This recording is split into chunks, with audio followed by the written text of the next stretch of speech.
इतने कॉल्स, इतने सारे कॉन्ग्रेचुलेटरी मैसेजेस जो आए हैं, सो ऑब्वियसली ओवरवेलमिंग है। मैं तो बस अपना पढ़ते गया एंड एग्जाम दे दिया तो आ गया। नहीं, रैंक 1 का सपना मैंने ऐसे नहीं देखा था, पर हाँ ये जरूर था जो भी देना है अपना बेस्ट देना है। मैं कभी सोच के नहीं रखा था कि रैंक 2 आएगा मेरा। मेरा मानना ये है कि सबसे ज़्यादा इम्पोर्टेंट होता है कि आप अपना बेस्ट वर्जन बनो। एक प्रॉपर बैलेंस और एक proper schedule, that is the motto.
Yes dear students, अब हम पहुंच गए हैं चैप्टर नंबर 4 पर। चैप्टर नंबर 4 क्या बोल रहे हैं classification of commercial organisation.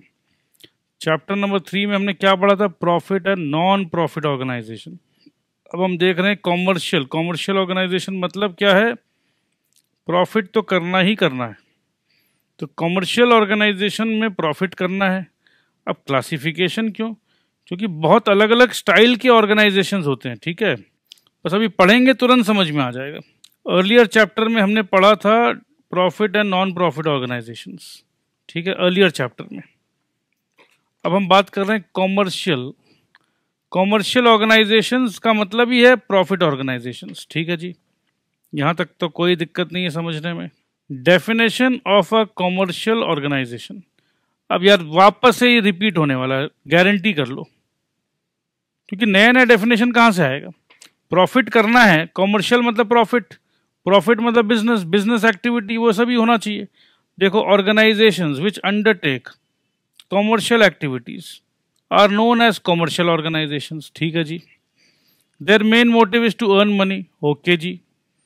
These may be owned by one or more individuals. अब ये सब देखो नया नया बात आया। अगर एक सिंगल आदमी ओन करता है तो उसे कहते हैं प्रोप्राइटरशिप। 2 या 4 आदमी ओन करते हैं तो उसे कहते हैं पार्टनरशिप, ठीक है। तो यही बात हो रहा है। क्लासिफिकेशन ऑफ कॉमर्शियल ऑर्गेनाइजेशन मतलब तुम जो बिजनेस कर रहे हो, पैसा कमाने के लिए कर रहे हो, तुम अकेला हो इसमें। हाँ, मैं तो अकेला काम करता हूं। तो जब मैं अकेला काम करता हूं तो उसे कहते हैं प्रोप्राइटरशिप। इसका डिस्कशन होगा आगे जाके, इसका डिटेल डिस्कशन आगे होगा आगे। और 2-3 लोग मिलकर काम कर रहे हैं तो उसे कहते हैं पार्टनरशिप। इसका भी डिटेल चर्चा है आगे के चैप्टर्स में। और बहुत सारे लोग मिलकर काम कर रहे हैं तो उसे कहते हैं जॉइंट स्टॉक कंपनी।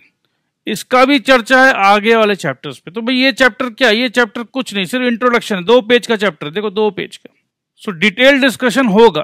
तो अभी जब डिटेल डिस्कशन करना ही है तो बस इसको सिर्फ रीडिंग लगाना है। Okay, are you ready? Come on, be ready now. So these may be owned by one or more individuals. There exist a wide variety of commercial organizations, industrial, trading, transportation. अब देखो वो सब भी बात हो गई, जितने भी इंडस्ट्री है सब कॉमर्शियल ऑर्गेनाइजेशन है, हाँ जी। ट्रेडर्स जो है पैसा, हाँ जी। ट्रांसपोर्टेशन क्या फ्री में होता है? ना जी। वेयर हाउसिंग फ्री में होता है? ना जी। बैंकिंग फ्री में होता है? ना जी। ये सब पुराने जो बातें हैं उस सबको चिपका डालो।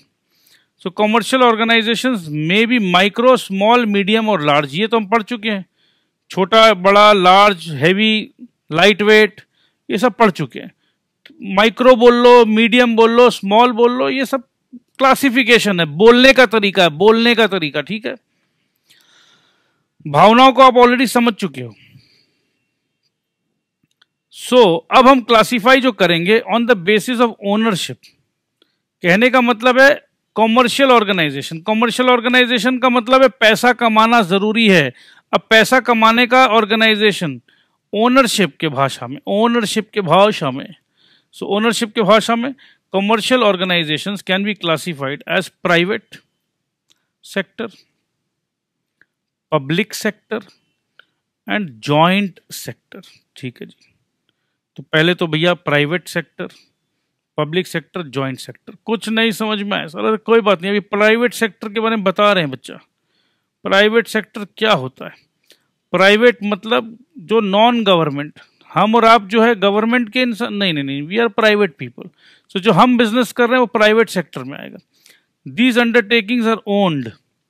मैं ओन करता हूं अपना बिजनेस को, तो कंट्रोल क्या मेरा पड़ोसी करेगा? नहीं, मैं ही करूंगा। ओन कंट्रोल्ड, ठीक है भैया। ओनरशिप मेरा, कंट्रोल मेरा। पैसा कौन लगाया? अरे मैं ही तो लगाऊंगा, ठीक है जी। एंड फाइनेंस्ड, तो ओन, कंट्रोल्ड एंड फाइनेंस, ये हो गया अपना एक important keyword.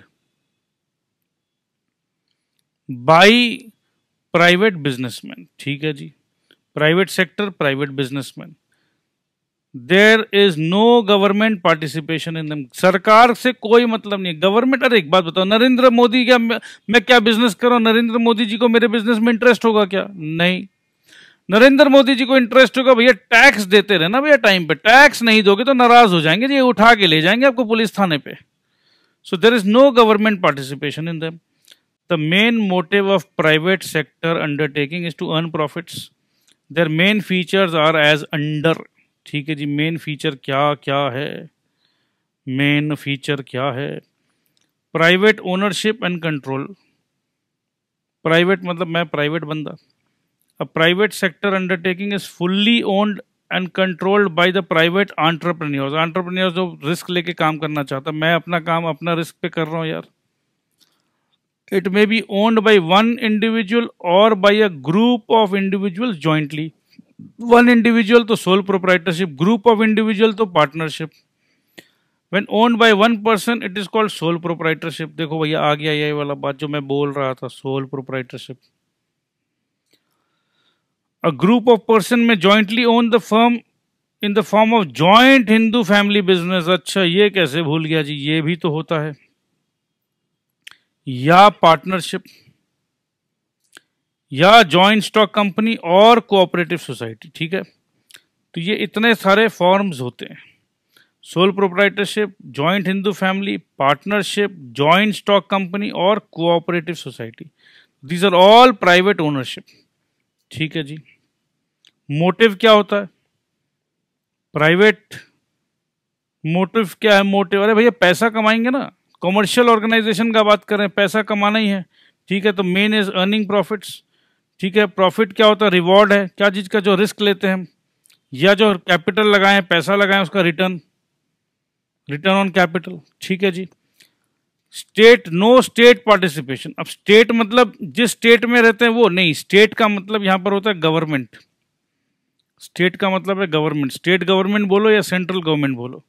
There is no participation by central और स्टेट गवर्नमेंट्स, ठीक है, in the ownership and control of private sector undertaking. भैया गवर्नमेंट क्यों दिमाग लगाएगी? अच्छा ये सब बात क्यों लिखा हुआ है पता है? क्योंकि चाइना एक कम्युनिस्ट कंट्री है, वहां का सिचुएशन और वहां का सोच अलग है, इंडिया का सोच अलग है। तो ये सब हम लोग इकोनॉमिक्स में आपको बताएंगे डिटेल में, चलो अभी नहीं, तो थोड़ा सा वेट करिए, इकोनॉमिक्स जब पढ़ेंगे तो ये सब बातें और अच्छे से क्लियर हो जाएगी। Private finance, the capital of a private sector undertaking is arranged bye it's owners of course. अब मेरा कंपनी है, मेरा बिजनेस है, तो पैसा मैं ही अरेंज करूंगा। The soul trader contributes the capital of a sole proprietorship. In case of partnership capital is invested by the partners. बहुत सारे पार्टनर है तो सबको पैसा लेकर आएंगे। Joint stock company raises capital by the issue of shares. Issue of shares ये बाद में आपको डिटेल में बताएंगे, एंड डिबेंचर्स ये सब बाद में बताएंगे। A private sector undertaking can also raise loans to meet its long term and short term needs of the fund. मेरे को लोन चाहिए, लोन ले लूंगा मैं बैंक से। इंडिपेंडेंट मैनेजमेंट, भाई कंपनी मेरा, व्यापार मेरा, बिजनेस मेरा, मैनेज भी मैं ही करूंगा, ठीक है, तो मैनेज कौन करेगा? Manage by the owners, but obvious है। सोल प्रोप्राइटरशिप पार्टनरशिप में क्या होता है? Owners directly manage the firm. And management of the joint stock company, joint stock company जब पूरा डिटेल में पढ़ेंगे अच्छा से समझ में आएगा। जॉइंट स्टॉक कंपनी में क्या होता है ना, अब जैसे मैं आपको बता रहा हूँ, अब रिलायंस कंपनी ने बोला कि भैया शेयर्स लॉन्च इशू कर दिया। अब देश में इतने सारे लोग हैं, 25 लाख लोगों ने 1,000 रुपया देकर शेयर खरीद लिया, तो 25 लाख लोग एक्चुअली हो गए ओनर। तो क्या मैनेज क्या 25 लाख लोग कर रहे हैं? नहीं, मैनेज कुछ चुनिंदा लोग करते हैं, ठीक है। So management of the joint stock company lies in the hands of directors who are elected representative of the share holders. तो ये 25 लाख लोग जो 1,000 है, ये शेयर होल्डर्स है कंपनी में। भैया हम भी मालिक है, और इनको क्या मिलता है? इनको डिविडेंड मिलता है। जो प्रॉफिट है, प्रॉफिट का जो शेयरिंग होता है उसको कहते हैं डिविडेंड, ठीक है। तो ये लोग रिप्रेजेंट इलेक्ट करते हैं, डायरेक्टर बनाते हैं। तो यहां तक तो मेरे ख्याल से मामला एकदम क्लियर है। ये सब का डिटेल चर्चा होगा, कंपनी, जॉइंट स्टॉक कंपनी का डिटेल में जब पढ़ाई करेंगे तो आपको एकदम अच्छे से क्लियर हो जाएगा। तो अभी कितना है? पब्लिक सेक्टर एंटरप्राइज पहुंच गया। पब्लिक सेक्टर, पब्लिक का मतलब ही हो जाता है गवर्नमेंट, ध्यान रखिएगा। पब्लिक सेक्टर मतलब गवर्नमेंट सेक्टर, ठीक है। These undertakings are owned, these undertakings are owned and operated by the central and state governments. The main features of public sector undertaking are given below, ठीक है जी। State ownership, state मतलब ये नहीं कि state मतलब सेंट्रल या state दोनों। Public undertakings are fully owned by the government और some public authority. For example, Reserve Bank of India is owned by the central government while Delhi Transport Corporation is owned by the government of Delhi state. तो state ownership हो गया। Public sector enterprise, इसका मतलब है कि RBI is a public sector enterprise और Delhi Transport Corporation DTC is also a public sector enterprise, ठीक है जी। परफेक्ट, एकदम परफेक्ट है जी। आप और हम एकदम एक साथ पढ़ रहे हैं, मजा आ रहा है जी। आप एकदम बोल रहे हैं, मैं सुन रहा हूँ, बहुत अच्छी बात है। Government control, the ultimate control of public sector undertaking lies with the government. Of course government का चीज है, गवर्नमेंट ही कंट्रोल करेगा। अब सर्विस मोटिव, सरकार मतलब क्या होता है? गवर्नमेंट मतलब क्या होता है? Government is like a father figure, ठीक है, पिताजी। तो पिताजी अपने बच्चों के साथ हमेशा इंसाफ करते हैं, पिताजी हमेशा सेवा भाव रखते हैं। Service motive, the primary objective of a public sector undertaking is to render service to the public at large. Public at large मतलब पूरा पब्लिक, पूरा देश का भैया सर्विस करना मेरे को। In order to serve the public, it may even incur loss. अरे बाबा क्या बात है। For example, the Food Corporation of India provides food grains to the public at subsidized prices. अब पिताजी है भाई, बच्चे की खुशी के लिए पापा अपना भी नुकसान करा लेते हैं, ठीक है। तो ये वही बात है। स्टेट फाइनेंसिंग, स्टेट फाइनेंसिंग मतलब गवर्नमेंट पैसा लगाता है। The government provides the capital and funds through appropriations from the budget. The government may also provide loans from time to time from the state exchequer. मतलब state का खजाना से government कभी कभी लोन भी दे देता है. ब्यूरोक्रेटिक मैनेजमेंट मतलब ब्यूरोक्रेटिक मतलब IAS लोग मैनेज करते हैं, इंडियन एडमिनिस्ट्रेटिव सर्विसेज वाले. The management of public sector undertaking is bureaucratic in the sense that their operations are governed by certain rules and regulations prescribed by the government. Government का prescription होता है, but head of the department में कुछ कुछ IAS officers भी होते हैं, but बाकी लोग भी होते हैं. Bureaucratic management. Public accountability. Public sector undertaking are accountable to the public at large for their performance and results. The annual audit of these undertaking is conducted by the Comptroller and Auditor General of India. Auditing मतलब भैया देखो तुमने साल भर क्या काम किया दिखाओ, मैं चेक करूंगा.